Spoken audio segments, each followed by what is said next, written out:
Ամենասկզբից եմ մասնակցել պատերազմին, մի քանի անգամ վիրավոր եմ, հենց էլ երրորդ պատերազմն էր, որ մասնակցեցի։ Պատերազմ կլինի հիմնականում օդն է աշխատել։ Իմ աչքով եմ տեսել, որ այդ անօդաչուն ոնց է խփել մեր տեխնիկաները, մի քանիսը միանգամից ոչնչացրել։ Ինքնաթիռը խփել է կասետնին, ոնց է դիակները աչքի դեմ կտոր եղել։ Ես այս պատերազմից այն եզրակացությանն եմ եկել, որ վաճառված է եղել, ծախված է եղել։ Մենք լավ զինվորներ ենք, ուժեղ, բայց չէի պատկերացնում, որ այս տեսակ պատերազմ կլինի։ Չէ։ Պատրաստ չի, հիմիկվա բանակը պատրաստ չի։ Էլ բանակ թողեցին։ 2000-ից 2002 թվերը սերունդ չկա էլ։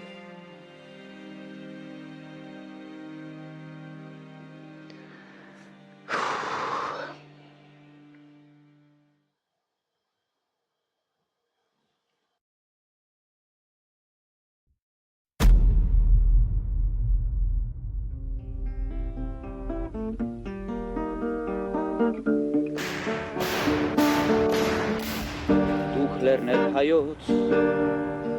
բարձր եվս են, մենք ձեզ ենք անչում, բոլորս միաձայն, ու որպես պատնեշ հայոց ազգության, դուք լեռներ հայոց, եղեք մեզ պաշտպան, ոտքի ենք անգնել, ջահել և ահել, ձեր ձերքի բռնած պարիսպ ենք ազմել, հայոց մարդիկներ, ձեր հոգուն մատաղ, Արցախի լինեք դուք միշտ պահապան, Արցախի լինեք դուք միշտ պահապան,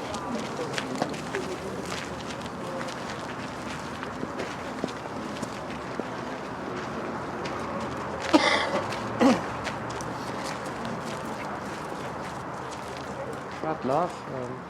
իրականում սա և հողային հակամարտություն է, և ազգային ինքնորոշման խնդիր է, որովհետև Հայաստանը այն սահմաններով, որով ժամանակին մտավ Խորհրդային Միության կազմի մեջ 1920 թվականին, ահա այդ սահմաններով Հայաստանը չէր կարող դառնալ կենսունակ պետություն, եթե հանկարծ Խորհրդային Միությունը փլուզվեր, որովհետև Հայաստանի հարավային մասը ամբողջությամբ անպաշտպան ունակ մի նեղ հատված է, Սյունիքը, Հայաստանից անջատվեց հենց այդ նույն ժամանակաշրջանում Արցախը և 1923 թվականին ստեղծվեց Լեռնային Ղարաբաղի Հանրապետությունը, որի սահմանները այնպես գծվեցին, որպեսզի այն հնարավորին չափ շատ կտրված լինի Խորհրդային Հայաստանից։ Բացի դրանից Հայաստանից անջատվեց նաև Նախիջևանը և մինչ այդ նաև Կարսի և Սուրմալուի շրջանները, Կարսը և Սուրմալուն տրվեցին Թուրքիային, Նախիջևանը և Արցախը տրվեց Ադրբեջանին։ Սա այդ 1920 թվականին ռուս բոլշևիկների և թուրք քեմալիստների միջև կնքված պայմանավորվածությունների արդյունքն էր։ Karabağ Azerbaycan'dır.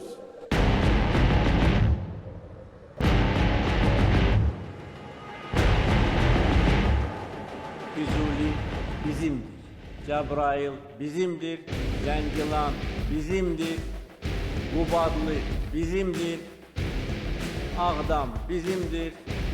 Laçin bizimdir. Kəlbəcər bizimdir. Şuşa bizimdir. Qarabağ bizimdir. Qarabağ Azərbaycan.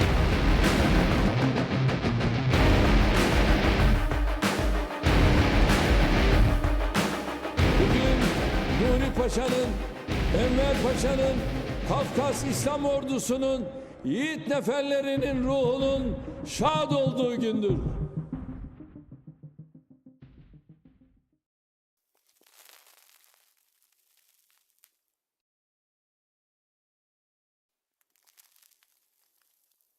Ուրեմն ամենաառաջի օրը հենց ամսի 27-ն էր, երբ որ հայտարարեցին, որ պատերազմը սկսվել, դուք չեք պատկերացնի ինչ էր կատարվում զինկոմիսարիատներում։ Բոլորը անխտիր ներկայանում էին ու կամավոր էին գրվում։ Ես էլ գնացի կամավոր գրվեցի, որ կանոնավոր բանակի հետ նորից գնամ, քանի որ ես առաջի պատերազմին էլ էի մասնակցել։ Էլի որպես օգնական մասնակցել էի։ Արցախը լավ էի ճանաչում եւ վստահ էի ինձ վրա, չգիտեմ, վախ ասած բառը չի եղել մեջս, ճիշտը ասեմ ես ձեզ։ Ինձ ասեցին դու 66 տարեկան ես, մենք քեզ չենք կարող վերցնել։ Այդ ժամանակ ես իմ մեքենան վերցրեցի ու դատարկ գնացի Արցախ։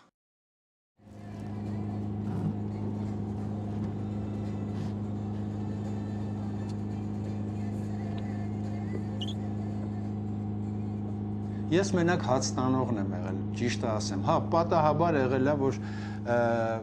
սանիտարական մեքենայի մեջ տեղ չի եղել, վիրավոր եմ իջացրել գոսպիտալ կամ հիվանդանոց։ Զինվորական գոսպիտալ հասցրեցինք եւ ես այդ մարդկանց դեմքն եմ հիշում, այդ ինչի վրա որ իրանց տանում են, դրա վրայի արունն եմ հիշում, նորմալ այդ ժամանակ ամեն ինչը տեղին օգնեցինք, տեղափոխեցինք, իջացրեցինք, որ իրանց օգնություն ցույց տան, ու դրանից հետո եկա ընկերներիցս մեկը զանգ տվեց։ Զանգահարեց ու խոսացի ու այդ ամեն ինչը հիշեցի ու երեխայի պես սկսեցի լացել։ Գիտես, ոչ մեկը այդ վիրավորներից չէին էլ տնքում, չէին լացում, օգնություն չէին խնդրում, հաշտվել էին ամեն ինչի հետ ու սպասում էին,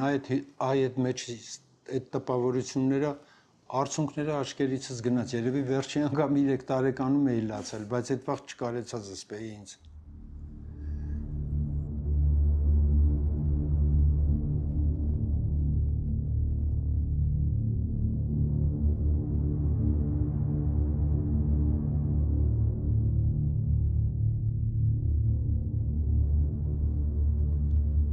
«1992 թվականին առաջի անգամ, որ առնչվեցի Ղարաբաղյան պատերազմի հետ, ճիշտ ասած տանից փախել էի, հասել էի Ճամբարակ գյուղ, որտեղ սահմանում մարտեր էին ընթանում, դե տարիքով փոքր էի, 92 թվի երևի ինչքան հիշում եմ, մարտ, ապրիլ ամիսներն էր, առաջի իմ փորձը մարտական գործողություններին այդ ժամանակ եղավ, նոր 17 տարեկանս էր լրանում։ 93 թվականին արդեն ապրիլ ամսից կոնկրետ մասնակցեցի մարտական գործողություններին Մարտակերտի շրջանում մինչև 93 թվականի նոյեմբեր ամիսը։ Իսկ արդեն դեկտեմբեր ամսից զորակոչվեցի հայկական բանակ, հայոց բանակ, ես համակերպվեցի խաղաղ կյանքի հետ։ 90 մոտավոր երևի 5 թվականից էր, ընդունվեցի աշխատանքի ոստիկանության համակարգ։ Երբ որ 2018 թվականին Հայաստանում եղավ հեղափոխությունը, դա իմ անձնական կարծիքն է, բայց ես իմ կարծիքը արտահայտեմ,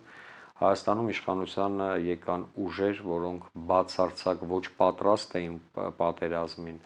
ոչ էլ ցանկություն ունեին պահել մեր Արցախի հանրապետությունը։ Մենք այդ պատերազմին սպասում էինք հենց հեղափոխության առաջի օրերից, որովհետև չնայած մենք ինքներս մասնակցել ենք այդ հեղափոխությանը եւ շատ-շատերս զգացել ենք մեզ խափնված։ 2018 թվականի հեղափոխությունից ու մայիսից հետո հաշվեք ամռանը արդեն սկսեցին շարժեր ադրբեջանական բանակի կողմից Նախիջևանի կողմի սահմանից եւ այդ ժամանակվանից մենք հասկացանք, որ պատերազմը անխուսափելի է եւ մենք 2 տարի այդ պատերազմին սպասել ենք։ Շատ-շատերս 2 տարի դրան սպասել ենք։ Երբ որ եղան Թավուշյան դեպքերը այս տարի ամառը հուլիս ամսին, հա, տեսանք այդ ամեն ինչը, տարանք այդտեղ լուրջ հաղթանակ, բայց նաև հասկացանք, որ սա առաջի փորձն էր մեծ պատերազմը սկսվելուն։ Մեծ պատերազմը սկսվեց սեպտեմբերի 27-ին, 28-ին, 29-ին մենք արդեն առաջնագծում էինք Պաշտպանության նախարարությունից ստացանք ստեզենք, զինամթերք, ամեն ինչ եւ մեկնեցինք Թալիշ։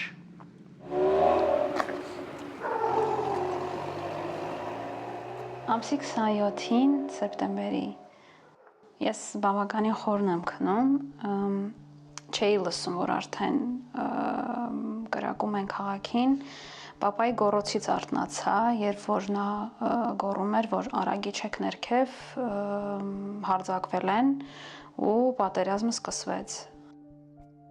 Մեկ էլ որ պատուհանից նայեցի, տեսա, որ արդեն հարևանները ամեն մեկը իր զինվորական հագուստը հագավ, հասկացանք, որ վերջ արդեն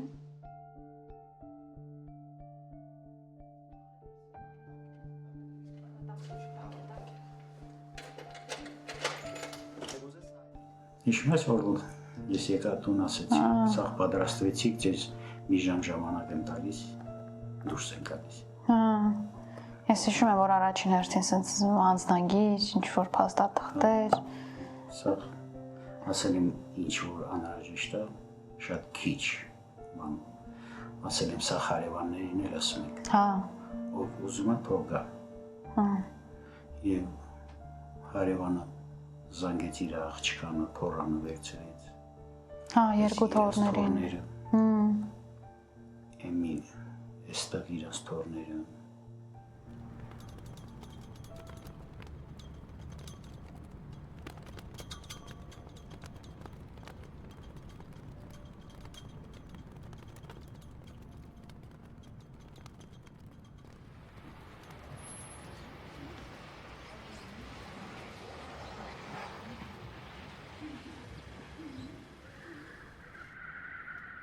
Մեր տղեկը պատրաստ էին, բայց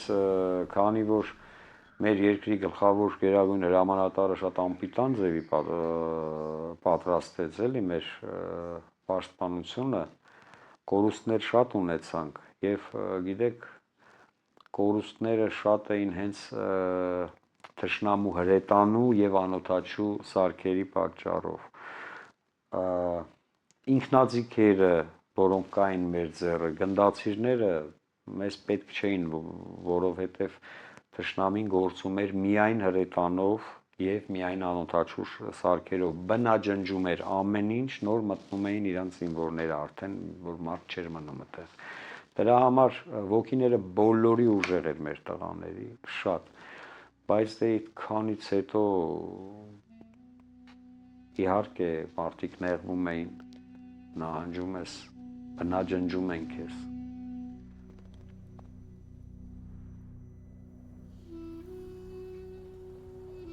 Ահավոր բան այդ անօթաչու սարքերը եւ քանակությունը անսահման էին, անթիվ անսահման անօթաչու սարքեր ունեին։ Այդտեղ բոլորս միանշանակ գիտեինք Թուրքիայի օգնությունը, դահիճ ոճրագործ Թուրքիայի օգնությունը։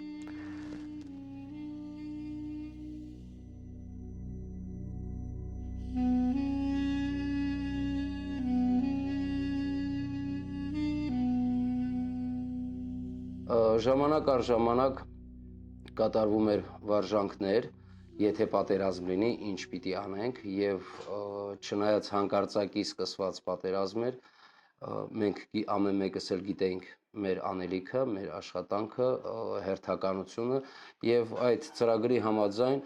անցանք պատերազմական ռեժիմի։ Ճիշտն ասած չէինք պատկերացնում, որ այդպեսի մեծ հոսքեր եւ մեծ վնասվածքներով վիրավորներ կունենայինք, բայց կարճ ժամանակում հարմարվեցինք այդ քանակներին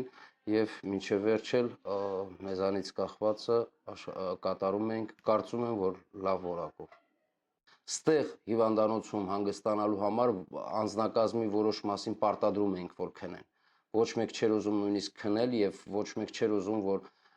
ժամանակը այլ բանի վրա ծախսե։ Ամեն մեկն էլ աշխատում էր, որպեսզի հնարավորին շատ մասնակցություն ունենա եւ ավելի շատ վիրավորների կյանքեր փրկել։ Քանի որ տարիքով փոքր եմ, նախորդ պատերազմի ժամանակ բժշկական գործունեություն բնականաբար չեմ ունեցել, մեր ավագ ընկերներն էին ասում, ինչպիսի ոչ պատերազմը, նույնիսկ նախկինում էլի ուսուցողական կերպով ասում էին, ինչ վիրավորներ կար, բժշկական ուսուցում էին տալիս, ինչպիսի վիրավորումներ էր լինում, որ վիրավորումների շանսերը ինչքան են, որ վիրավորումները պետք է առաջնահերթություն տալ, որը կարելի է ուշադրություն չդարձնել։ Այս ամենը նախապես իմանալով տեսանք, որ այս մի պատերազմի ժամանակ այլ էր, այն առումով, որ այո, քանակները մի քիչ ավելի են, քան նախորդ պատերազմների ժամանակ, եւ վիրավորումները, քանի որ հրետակոծության հետևանքով էր, այդ բեկորները տարբեր տեղեր աղտահարում էր, գլուխ, կրծքավանդակ, որովայն, վերջույթներ, եւ ստիպված ենք լինում ընտրություն կատարել, որ օրգան համակարգն ենք առաջնահերթ վիրահատում, որպեսզի կյանքը փրկվի։ Որոշ դեպքերում ստիպված ենք լինում մի վիրավորի վրա աշխատում էր մի քանի բժշկական թիմ, որպեսզի զուգահեռ կյանքը փրկվի տվյալ զինվորի։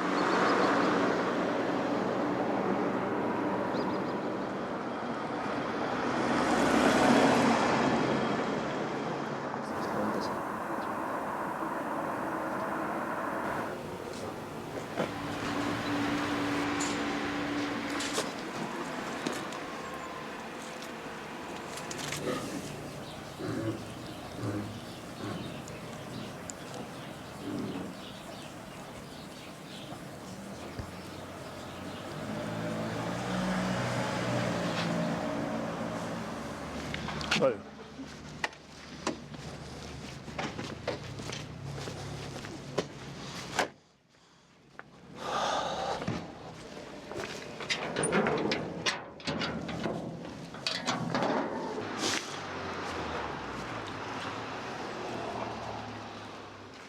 Թե սարկած է, թե ինչա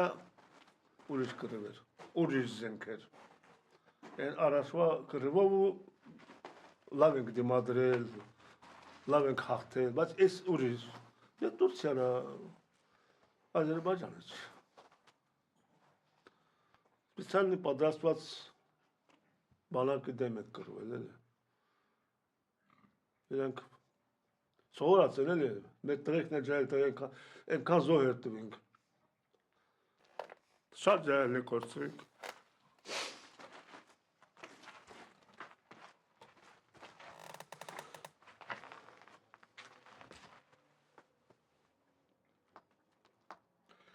Իմ տրիս էր միջև վեճ պոստերում էր,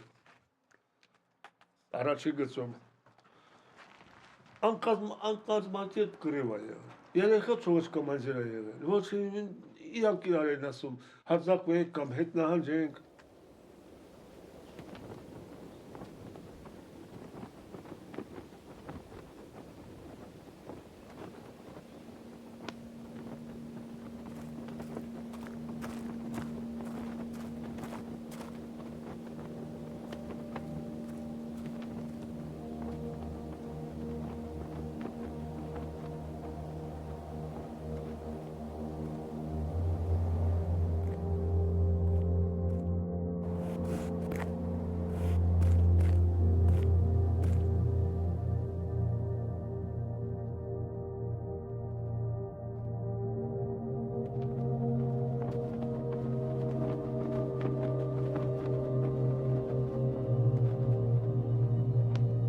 Ադրբեջանին 1991-2 թվականներին հաջողվեր գրավել Արցախը, այնտեղ որևէ հայտ չէր լինելու, որովհետև մինչ այդ արդեն տեղի էին ունեցել ցեղասպանական գործողությունները Սումգայիթում, Բաքվում, Կիրովաբադում։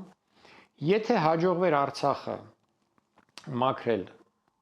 այսպես ասած, ճակերտների մեջ մաքրել հայերից, ապա անմիջապես հերթը հասնելու էր Սյունիքին։ Որտեղ Սյունիքը մոտավորապես 40 կիլոմետրով իր ամենախոցելի վայրերում ձգվում է հարավից արևելքից մինչև արևմուտք, Նախիջևանի եւ Ադրբեջանի արևմտյան շրջանների միջև։ Իսկ նրանք այդ խնդիրը դրել են, որպեսզի գրավեն Հայաստանի նույնիսկ այդ տարածքներ, նույնիսկ Երևան մայրաքաղաքը վաղ թե ուշ, դրանով ոչնչացնելով հայկական պետությունը Եվ բացի պետությունից ոչնչացնելով հայերին որպես ազգ, որովհետև առանց Հայաստանի պետության հայոց ազգը չի կարող գոյատևել, այն ընդամենը կդառնա սփյուռք։ Հատվածաբար այդ խնդիրը Ադրբեջանին եւ Թուրքիային հաջողվեց լուծել այս պատերազմի ժամանակ,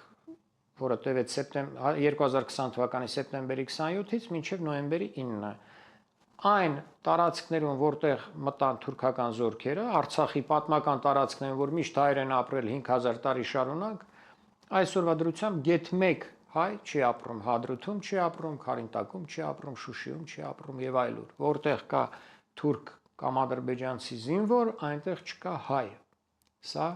շատ հստակ, հասկանալի քաղաքականություն է, ցեղասպանական քաղաքականություն է, որը Ադրբեջանը եւ Թուրքիան հետևողականորեն տանում են Հայաստանի նկատմամբ։ Եվ իրականում այնինչ կատարվեց այս պատերազմի ժամանակ, դա ցեղասպանություն էր, այսինքն հայոց ցեղասպանության օրգանական շարունակությունն էր։ Մերավ Թուրքին հարգել տալով Zartnila mernim kesi İmkanizem Türk askerin Voros padet çoçapoyin Merhustaget sororotin Zartnila mernim kesi Merhustaget ororotin Zartnila omernim kazi. Հենց այդ երկը դրա մասին է ասում, որ օրորոցին է թողել մեր հույսը։ Այդ միլիոնավոր մարդիկ սպանեց թուրքը, մեզ աշխարհից վերացնելու համար, ասա մի հայ կթողեն, այն էլ թանգարանում։ Պատկերացնում ես ինչ անողոք թշնամի ունենք։ Մենք դրա հետ ոնց ապրենք, այդ թշնամու հետ կողք կողքի կարելի է ապրել, մենք հարևաններ ենք մինչև այսօր, բայց հիմա ասում են իրար հետ ապրենք, դաժե իրար, հնարավոր չէ, հայն ու թուրք, պետք է այս ռուսնոր, որ եկել է խարար ուժեր որպես, այնքն է բան չի կարա անի, ինչ պետք է անի ռուսը, հմի հան է, Մարդունու վրա կայնած է թուրքը վերև, եթե հարցակվի ռուսը ինչ պետք է անի, այս ռուսալ ինչ է անելու, ոչ մի բանը չի կարանի, գիշերը մտնի մարդունի, բաժարտա տները, վառի տները, մենք ինչ պետք է անենք, մենք ստիպած պետք է փախնենք, հա, այդ ինչ է, թուրքը անողոք թշնամի է, ինքը Երեխա բան չի նայեղ, ինքը չնջեք, մորտ է, հայն միշտ մազղի գարի նման մորտել է, մենք միշտ մադաղացու ենք եղել, թուրքը միշտ մորտել է մեզի, ինչ, երեխա չի խնայում,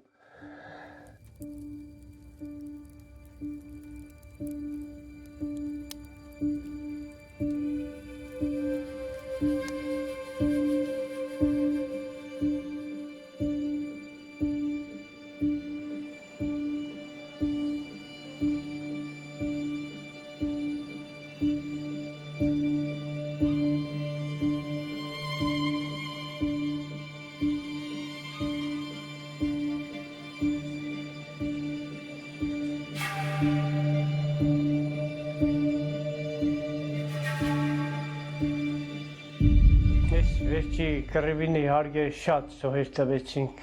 5000 զոհ տվեցինք, մեր մադաղ սերունդին, այսպես ասած, գենոցիդ, Ադրբեջանական իշխանությունը Ալիևի գլխավորությամբ գենոցիդ արավ մեզի։ Դե իհարկե մենք հերոսաբար կռվում ենք, բայց մենք չենք կարա կռվել 7 պետության դեմ, դրանք հենց սկզբից հրահրող ադրբեջանական իշխանությունները, Թուրքիան, Պակիստան, Իսրայել, Աֆղանստան,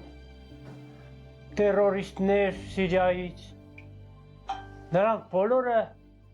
հարյուրավոր միլիոնավոր մարդկանցով հարձակվել է ներգու միլիոնանոց հայ ազգի դեմ, որ ուզում է իր գոյությունը պաշտպանի, ուզում է ազատ ապրի աշխարհիս վրա։ Ես մադաղ եղնեմ այն տղաներին, որ իրենց կյանքը տվեցին հանուն մեր ազատությանը, այսօր շատերը ասում են պարտվել ենք, բայց ոչ, մենք չենք պարտվել, մենք հաղթել ենք։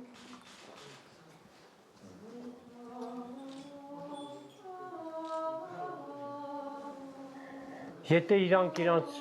ասում են մենք պետք է Ադրբեջանցի Ղարաբաղը գրավենք, իրանք չեն կարացել գրավել։ Իհարկե թողը դավաճանության տվեցին, բայց մենք այսօր այստեղ ապրում ենք։ Եթե ապրում ենք, նրանք իրանք խոսքը չեն կատարել։ Այդ 7 պետություններով որ հարձակվել են մեր վրա, իրանք իրաց ասածը չեն կատարել։ Մենք ընդամենը 25,000 զինվորներով կռվել ենք թշնամու դեմ, այդ հազարավ դաժե Թուրքիան միլիոն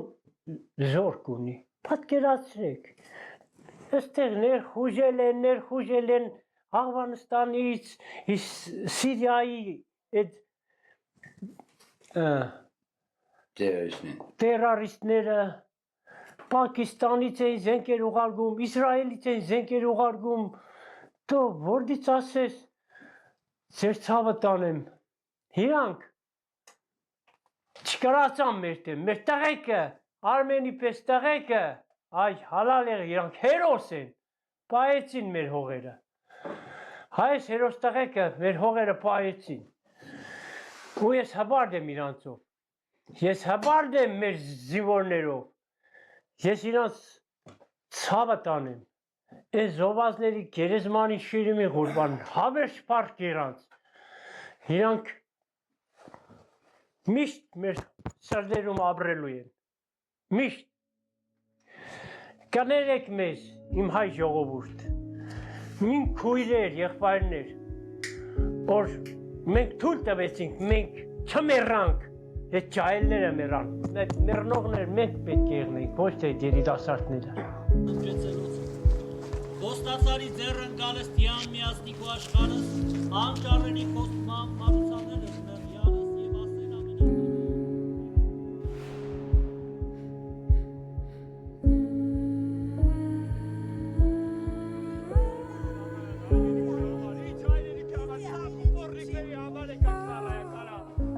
Գիտեք, երբ պատերազմ է լինում, անընդհատ մի բան է քո մտքին, երբ կրակում են, հրթիռներ են գլխավերևում պտտվում, մի բան է լինում քո մտքին, որ պետք է այս պատերազմը կանգնեցվի, այս արյունահոսությունը պետք է կանգնեցվի եւ բոլոր նրանք, ովքեր ինչ-որ ազդեցության լծակներ ունեն, խոսքը մասնավորապես մեծ պետություններին է վերաբերում, ովքեր ինչ-որ նույն պետությունների ղեկավարների հետ կարող են զանգել, կարող են խոսալ, նրանք ամեն ինչ պետք է անեն, որպեսզի գոնե պատերազմը կանգնեցվի։ Ոչ թե հակամարտությունը ինչ-որ մեկի օգտին լուծվի, բայց այդ արյունահողությունը կանգնեցվի, դադարեցվի ու ամբողջ ընթացքում հենց դա է լինում քո մտքին, դու չես ուզում, որ պատերազմը շարունակվի, որտեղ դու տեսնում ես, որ դա միայն զոհեր է բերում, դա միայն ավերածություններ է առաջացնում ու հոգեբանորեն ես դու տանջում այդ ամենից։ Ու երբ տեսնում ես, որ կարդում ես լրատվականներում, մեդիայում կարդում ես, որ այս պետության ղեկավարը, չգիտեմ, Ֆրանսիան, Միացյալ Նահանգները, ովքեր համարվում են նաև ԵՀԿ Մինսկի խմբի համանախագահ երկրներ, ովքեր զբաղվում են հակամարտությամբ որպես միջազգային միջնորդներ, ուղղակի տարածում են մտահոգություններ կամ կողմերին կոչ են անում դադարեցնել պատերազմը, ռազմական գործողությունները։ Իրականում դրանք միայն դատարկ հայտարարություններ են, թղթի կտորներ, որոնք պատերազմը չեն դադարեցնում ոչ սահմանին, ոչ էլ խաղաղ բնակավայրերի թիրախավորումը, հրթիռակոծումը դադարեցնում են։ Ոչ, ցավոք այդպես չէ, ու մեր ակնկալիքները որպես մարդիկ, այս տարածաշրջանում ապրող մարդիկ, ովքեր ունեն որոշակի իրավունքներ, երբ տեսնում ես, որ ոչ մեկ իրականում գուցե մտահոգված են, լավ կլիներ, որ պատերազմ չլիներ, գուցե այդպես են մտածում, բայց որ անգործունեություն են ծավալում ոչ մի քայլ կոնկրետ չեն ձեռնարկում խաղաղություն հաստատելու կամ պատերազմը դադարեցնելու ուղղությամբ, դու ուղղակի այլևս հույսդ իրենց վրա չես դնում։ Հույսդ դնում ես դու միայն քո վրա, որ ինչքան կարող ես դիմադրել, որպեսզի դու այլ տարբերակ չունես։ Դու չես կարող մտածել, որ դե լավ, ես հանձնվեմ, թող ինձ սպանեն կամ խղճան կամ ինչ անեն։ Չէ, դու մտածում ես միայն դիմադրելու մասին։ Իրականում ուժերը դու տեսնում ես, որ շատ անհամաչափ են, անհավասար են, բայց միևնույն է դու այլ տարբերակ չունես, քան դիմադրելու։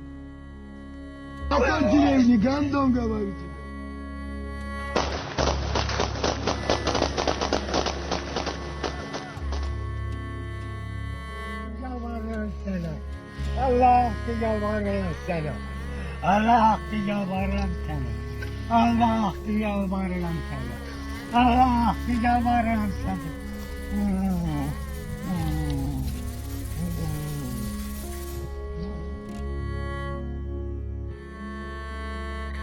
Խոցում էր թշնամին ուղղորդված,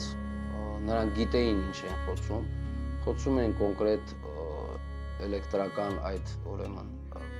կառույցը խոցեցին, որպեսզի հոսանք հազարկեն։ Բնականաբար այս բնակավարում նույնպես կարծում եմ աշխատանքները կատարվել էին այնպես, որ պահեստային հոսքեր կար, դրա համար չենք հոսանք հազարկվել, դա շատ կարճ ժամանակ ա տևել։ Խոցում էին կապի կենտրոնները, որպեսզի մենք մեկս մյուսի հետ չկարողանայինք կապ ունենալ։ Խոցեցին եկեղեցին, որպեսզի մենք բարոյազրկվենք, հուսալքվենք, որը իհարկե ցավ էր բոլոր հայերի համար, բայց դա չհուսահատեցրեց մեզ։ Խոցեցին հիվանդանոցը, որպեսզի այստեղ աշխատող կանայք, աղջիկները վախենան ու փախնեն, դա նույնպես մեզ չընկճեց։ Ուղղորդված, պատրաստված, նպատակաուղղված, որովհետեւ բարոյական նորմերի մեջ չտեղավորվող հրետակոծություններ էր կատարում, բայց քանի որ հասկանում ենք, որ դա նպատակաուղղված է, մենք էլ պայքարում ենք դրա դեմ, որպեսզի այդ ամենը մեր վրա հոգեկան ճնշում չգործադրի։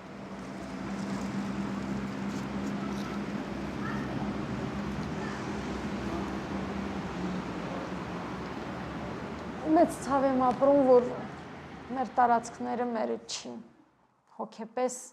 գոյություն չունեմ, կարելի ասած։ Դե փորձում եմ ուժեղ երևալ, որ երեխաները չտեսնեն, բայց որ հանկարծ այս պահից հետո մի կրակոց եղավ, ինձ թվում է մեր կանայք է, մենք բոլորս էլ ոտքի կկանգնենք։ Մենք բոլորս չնայած կանանց մեծ մասը, երեխաների մեծ մասը էլի չի լքել Արցախի տարածքը, բայց մենք փորձել ենք նրանց հեռու պահել, մեծ մասը դուրս է եկել, ոչ թե նրա համար, որ վախեցել է, այլ նրա համար, որ չենք ցանկացել, չգիտեինք որտեղին է խփում, չենք ցանկացել կորուստներ ունենալ, այսինքն կյանքը այստեղ 50-ով 50 էր, այդ պահին կանգնած արկերը գլխավերևներովս թռչում էր եւ չգիտեինք հաջորդ ակնթարթին մենք կլինեինք, թե չէինք լինի, այդ իրավիճակներ, բայց դե հոգեպես բոլորս կոտրված ենք, բայց մեկ է, լավ է լինելու, մենք կվերադարձնենք մեր հողերը, մեկ է, որտև Հադրութը, Մարտունին, Ասկերանը, Մարտակերտը, դրանք երբևիցե ադրբեջանական չեն եղել, երբևիցե Ադրբեջան պետություն ընդհանրապես, մինչև 1918 թվականի մայիսի 28-ը չկար, 1918 թվականի մայիսի 27-ին Արևելակովկասյան իսլամական հանրապետություն որպես Ադրբեջան անունով ի հայտ եկավ քարտեզի վրա։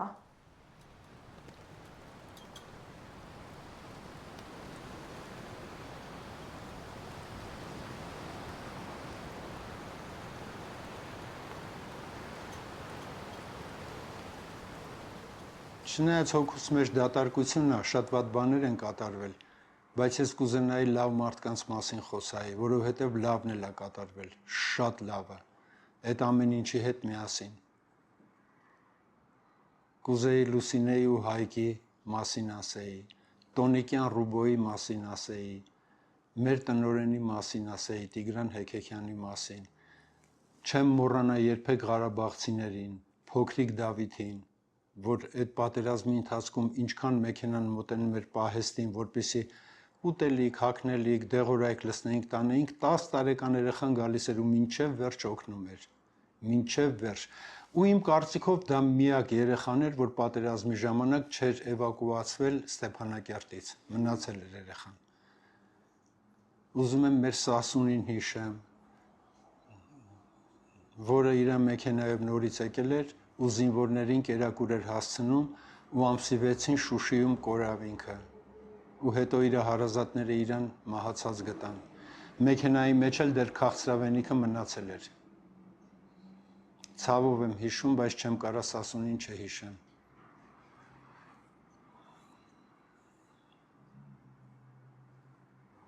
Դու չես գնացել այդտեղ զոհվելու։ Դու գնացել ես հայրենիքդ պաշտպանելու։ Վիրավորվեցի հենց վերջին օրը։ Անտառում էի, իմ տղաներիս կապի միջոցները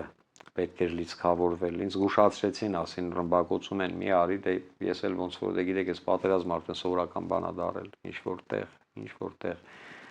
Ոչինչ, ասացի կբարձրանամ եւ հասատեղ մինամյոտի ձայնը լսեցի, հականանետի ձայնը լսեցի, հասկացա, որ վրաս ա գալի արդեն, դե էլ չհասցրեցի ոչ մի բան անեի,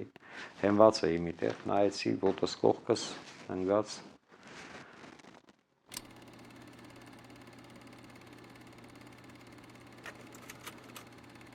Այս պահին ես սպասում եմ, որ վերքիս կարերը հանեն,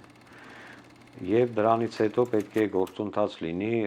երևի ամիս ու կես սպասեմ, մինչև վերքը գա իր տեղը ոտքը, որ կարողանամ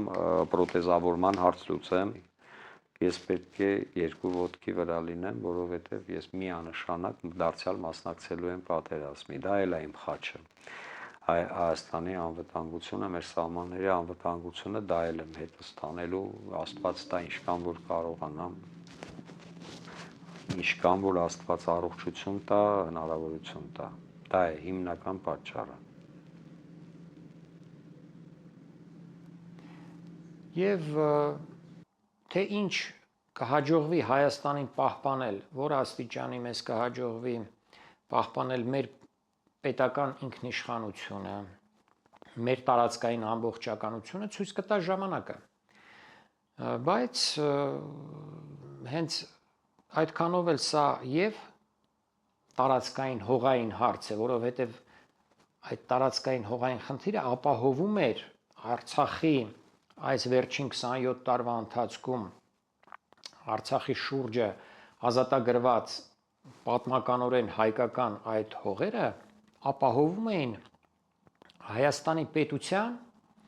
երկարաժամկետ անվտանգությունը, թեև խաղաղություն 100%-անոց չէր տիրում, բայց հարաբերական խաղաղություններ, հարաբերական կայունություններ, որի ընթացքում այս 30 տարվա ընթացքում Հայաստանը կարողացավ որոշակի զարգացում ապրել։ Ճիշտ է, դժվար տնտեսապես շրջափակման մեջ գտնվելով եւ Ադրբեջանի կողմից, եւ Թուրքիայի կողմից, բայց այնուամենայնիվ կարողացավ մաքրել որպես պետություն եւ դիմակայել ու զարգանալ նաեւ։ Իսկ այժմ, երբ մենք կորցրեցինք Արցախյան պատնեշը եւ այնինչ մնացել է Արցախից վերահսկվում է ռուսական զորքերի կողմից, անորոշությունները կտրուկ շատացան եւ Հայաստանի եւ հայ ազգի ապագայի նկատմամբ։ Այդ անորոշությունների դեմ հայ ժողովուրդը պայքար պետք է մղի, որպեսզի հնարավորին չափ ամրապնդի իր անվտանգությունը, իր ֆիզիկական անվտանգությունը, ռազմական անվտանգությունը, տնտեսական անվտանգությունը, իր ժողովրդագրական անվտանգությունը, որտեղ Հայաստանից տեղի ունեցել մեծ արտագաղթ, 1.5 միլիոն հայ մոտավորապես այս վերջին 30 տարվա ընթացքում դուրս է եկել Հայաստանից։ Եթե այս անորոշությունները ամրապնդվեն եւ չլուծվեն որևէ դրական ձևով, ապա այդ 1.5 միլիոնին կարող է միանալ եւս 1.5 միլիոն եւ Հայաստանի պետությունը պարզապես դադարի գոյություն ունենալ։ Հայ ժողովուրդը անպայման կգտնի պատասխաններ, որքան էլ ծանր վիճակում նա հայտնվի։ Այդ պատասխանները կարող են լինել սովորական, կարող են լինել ոչ սովորական, բայց կարծում եմ հայ ժողովուրդը իր մեջ այդքան ուժ կգտնի եւ կգոյատևի այնպես ինչպես գոյատևել է մինչև այսօր անցնելով այդ բազմաթիվ տանջալից քառուղիներով պատմության։ Կլինի գուկա երևի այդենց հույսով եմ որ կա այդենց դարաշրջան որ հայն ու թուրքն է բարեկամանան, որովհետև նրանք է պատերազմ չեն ուզի, նրանք է զավակներ են կորցնում, նրանց զավակներն է զավակներ են, այնց որ նրանց այդ ցավ է։ Մենք միշտ կուզենք որ իրանք էլ լավ լինեն, մենք էլ լավ լինենք, թող մեր թշնամին հարուստ լինի, որ հաշկը մեր վրա չլինի։ Թող հեռու պայի հաշկը մեր, թող միշտ թող 10 անգամ, 100 անգամ մեզնից հարուստ լինի, բայց մեզի հանգիստ թողի ապրենք, զարգացնենք աշխարհը։ Այդ լավ բան եմ ասում, որ թշնամին հասկանա, որ մենք չենք ուզում կռիվ, հասարակ ժողովուրդը կռիվ չի ուզում, կռիվ հրահարողը այն մեզներն են, չգիտեմ, ես շատ կեմ ղեկավարները մեծ, մենք չենք ուզի կռիվ, մենք միշտ խաղաղություն ենք ուզում։ Եթե կառավարությունը բանակին տերություն աներ, մենք այս վիճակին չէինք հասնի։ Կառավարությունը մենակ իրանց գրպանները լցնելու մասին մտածեց։ Եթե ժամանակին մտածեին 30 տարի չքնեին, բանակի մասին մտածեին, ամեն այդ բանի Երևանում շքերթների ժամանակ տեսանք Իսկանդերներ, Սմերշներ, անօթաչու սարքեր, ամեն ինչ տեսանք, բայց ուր գնացին այդ տեխնիկաները։ Մենակ շքերթի համար ցույց տալու համար էին պահել։ Ձևականություններ։ Ինչի բանակում չկար, ինչի մի անգամ չհանեցին օդը։ Մենք դուրս չենք գա։ Ես անձամբ զենք չունենք, բայց նռնակներ ունեմ, որ ես ինքս ինձ կպայթացնեմ, բայց ես ինքնից դուրս չեմ գա։ Չեմ հանձնվի։ Մի քանիսին էլ հետս կսպանեմ, բայց չեմ հանձնվի։